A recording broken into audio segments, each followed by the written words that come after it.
He was born a nobody, no crown, no name carved in stone, just dust and chains. But something in him refused to stay silent. He fought, not to rule, but to break free. And in doing so, he made the world listen. His name was Spartacus. And this is not the legend you've heard. This is the truth Rome tried to bury, a truth forged in blood, carried on the backs of the forgotten, and whispered through history. What if a slave said no, and meant it? He could still hear the chains, even years later, even after the blood, the fire, and the glory. He remembered the cold weight of iron biting into his wrists. Spartacus was not born a slave. He had once been a free man, a warrior of Thrace. He had known wind and sword and battle. But fate has a way of bending even the proudest necks, captured, paraded, sold, like cattle, like property. He was thrown into a wagon filled with men who had stopped looking up at the sun, men with eyes like extinguished torches. They were headed to Capua, to a place called the Ludus, a training ground for gladiators. But everyone knew its real name, the Pit of Broken Men. The Ludus was not a camp, it was a machine. Each morning, its gears turned with the sound of whips cracking, chains rattling, and bones snapping.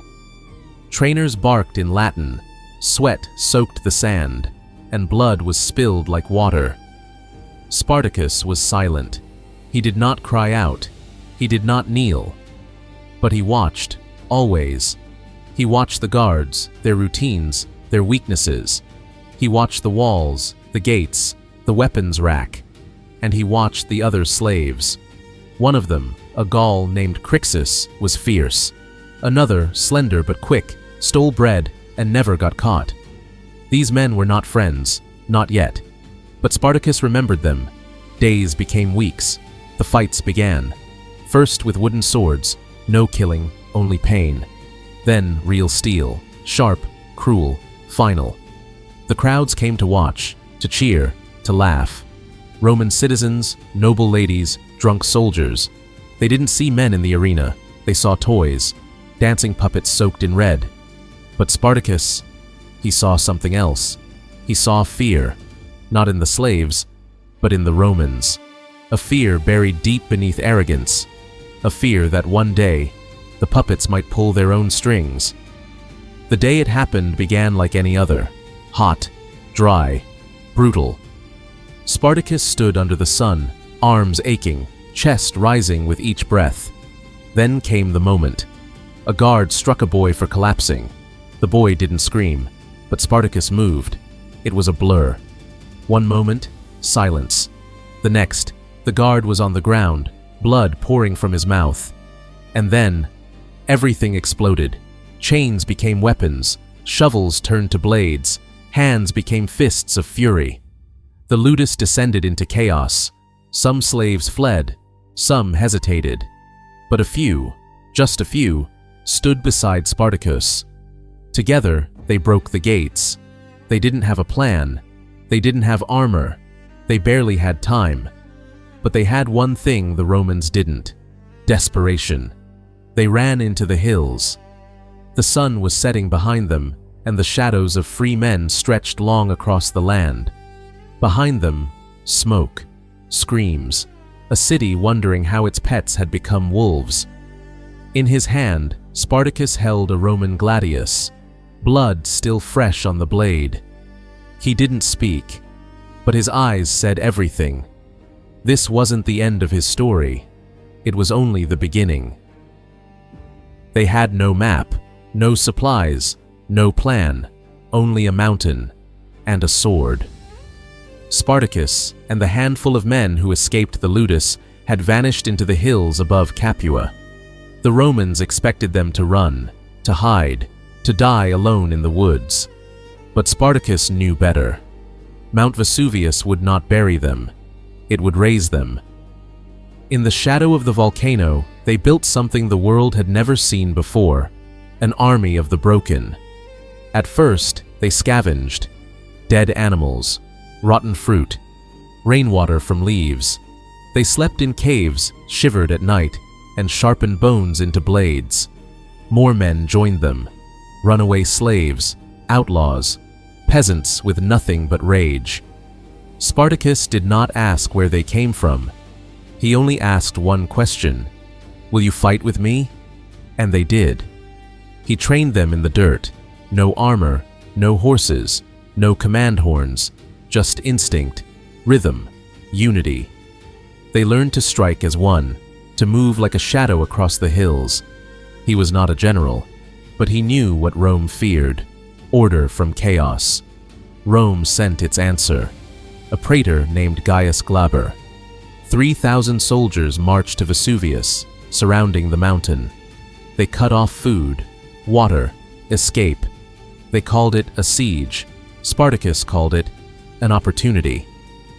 One night, as fog blanketed the cliffs, Spartacus noticed something: a goat trail, steep, dangerous, winding behind the Roman lines. He made a choice: better to fall trying than rot waiting.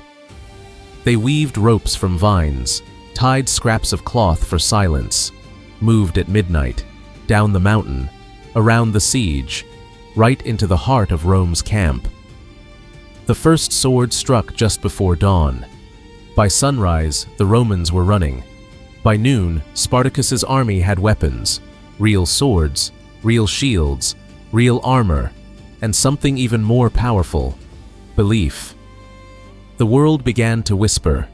In fields and taverns, in mines and kitchens, the name Spartacus passed from mouth to mouth. A name that once meant slave, now meant hope. More came. By the hundreds, then thousands. Men with chains still on their ankles. Women who had buried their children in Roman soil.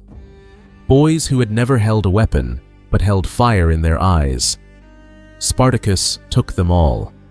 He didn't speak like a king. He didn't act like a god. He simply stood with them. That was enough. By the end of the month, they were 10,000 strong. No country, no coin, no flag, only a cause. And for the first time in Roman memory, the empire did not look invincible. But victory has a price. Spartacus had turned runaways into warriors. But warriors are hungry, tired, restless. Some wanted to plunder, others to settle scores, and some simply wanted to burn Rome to the ground. Spartacus stood between two paths. One led home, over the Alps, into freedom. The other, into the heart of the empire. He chose the first, but not everyone followed. And far to the north, Rome was preparing something new, something colder than steel. Rome had lost patience. One slave uprising was a stain, two, a threat. But Spartacus? Spartacus was an infection, and the Senate was ready to cut him out by any means. They needed someone who was not just ruthless, but desperate to prove himself. And so, they turned to a man with more gold than gods, and more ambition than all of Rome combined: Marcus Licinius Crassus. Crassus was not a hero. He had never been loved by the people, never adored by the army, but he was feared. Because where others saw politics, he saw investment. And this war was his chance to buy legacy. Crassus demanded full command, no sharing, no debate, no glory to split. The Senate agreed, not because they trusted him, but because they had no one else left to trust. His strategy was simple: no mercy, no retreat, no mistakes. He rebuilt the army from scratch, punished cowardice with crucifixion, rewarded obedience with gold. He drilled his legions until they moved like machines. But machines do not feel fear, and that's exactly what Crassus wanted. By the time he moved south, Spartacus was already winning again. The rebel army had defeated 2 more Roman forces, bigger, better armed, but not better led. And now Spartacus had a choice: cross the Alps or strike at Rome. He hesitated, not out of pride, but loyalty. His people, His army, they believed they could win. So he stayed, and Crassus was waiting. The first skirmishes were brutal. Spartacus was no longer fighting Roman amateurs. Crassus's legions were disciplined, hardened, and backed by the full power of the Republic. Ambushes turned into massacres. Victories became retreats. And the worst part? Spartacus knew he was being cornered. In desperation, he tried to escape south, to the sea, to Sicily. But Rome cut him off, bought off the pirates who were supposed to ferry him. There would be no crossing, no ships, no salvation, just land and blood. Crassus seized the moment. He ordered the construction of a massive trench and wall, cutting the Italian peninsula in two. Spartacus was trapped, hemmed in, and winter was coming. But even then, he did not surrender. One night, he gathered what was left of his leaders.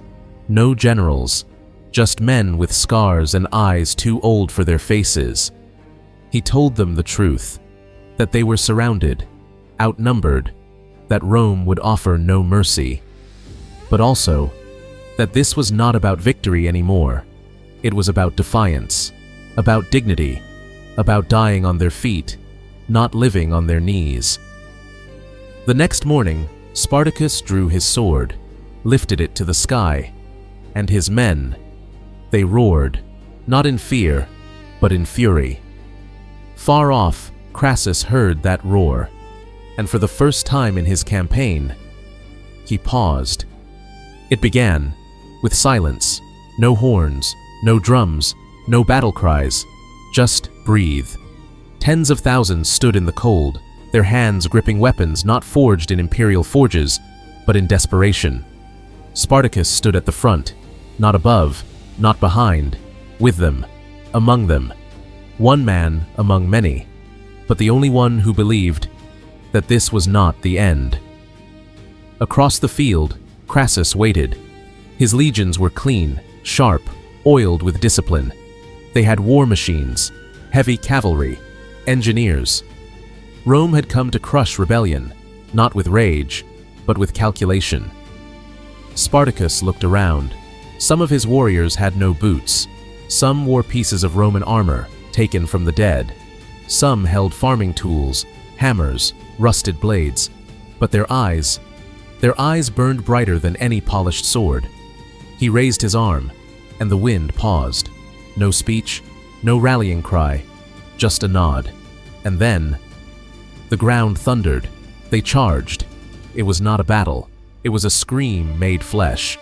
Lines shattered, shields cracked, blood painted the soil. Spartacus carved through enemy after enemy, his sword dancing not for victory, but for defiance. He fell once, wounded in the thigh, but rose again. Around him, men screamed his name, not as a leader, but as a symbol. Crassus pushed forward. He wanted Spartacus alive, to parade, to punish, to erase. But Spartacus had no intention of being caught. With one final cry, he drove into the heart of the Roman line, seeking Crassus himself. They say he reached the commander's guard, that he killed a centurion with a single stroke, that he came within steps of Crassus, before the sea of spears swallowed him whole.